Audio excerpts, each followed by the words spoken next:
Welcome back everyone. I wanted to make a quick overview of this controller I got. This is called a Fleshy Freaks controller for PlayStation. I'm not sure quite who made it. It does say right there. Actually, yeah, so looks like it says select analog and start. The back of the controller has 2004 Gemini Industries, all rights reserved. This is probably a DualShock 2 controller. And actually it is a DualShock 2 controller, and you know why.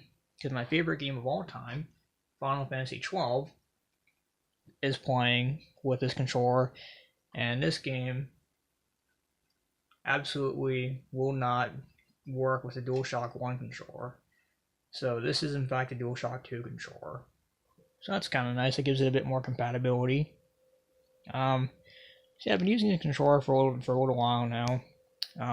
Playing over a driver with it, and so far I can say it's actually a really nice controller. First, obviously, the designs on it are really intricate, really cool looking, honestly. Red cord, kind of, freaky flush looking thing going on. Kind of cool horror looking buttons and stuff like that. Here's the shoulder buttons. It's got a red cord, which is kind of fitting. One thing is that the analog sticks on this are really smooth. As opposed to like a regular DualShock controller, they're kind of a little bit bumpier, I guess. This is really smooth, but I like it though. It feels really nice to use. All the buttons feel really good. They don't feel cheap. This is a used controller. I got it for $15 because if you look up like Gemini Fleshy Freaks controller or something like that, you will find it for more like $30-40. If you just look up like Freaks controller, that's how I found this one, and it's only about $15. Or the one I got was. So I got lucky with it. It's in good shape though. Like I said, nothing feels cheap. They obviously put a lot of time and effort into designing the overall aesthetic of the controller. Somebody really took a lot of time, but it's nice to know though that they took the same amount of time to make sure the controller feels right and plays nicely and doesn't feel cheap. With a lot of third-party controllers, you'll get, buttons that don't feel right or missing analog. Some third-party controllers will have like some third-party controllers will have something like turbo. This one doesn't. I don't know if this does have rumble or not.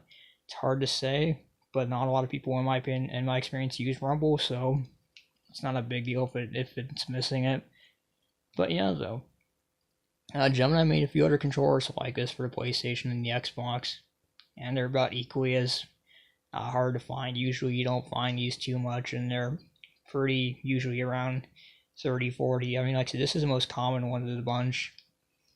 So this one's the one I see the most, but you see here's some Final Fantasy 12 with it.